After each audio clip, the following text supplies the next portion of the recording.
Predstav si planetu veľkú ako Jupiter, ktorá sa rúti medzihviezdnou prázdnotou rýchlosťou milióny kilometrov za hodinu.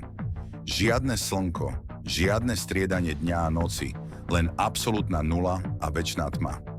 Týmto svetom hovoríme rogue planets alebo gravitační vyhnanci. Sú to planéty, ktoré boli pri formovaní vystrelené z vlastných sústav. Do tejto kategórie zaraďujeme aj hviezdy, v ktorých nikdy neprebehla fúzia. Týmto objektom hovoríme hnedí trpaslíci. A vieš, koľko týchto neviditeľných duchov sa v našej galaxii reálne ukrýva? Predtým, než ti to prezradím, ma nezabudni sledovať.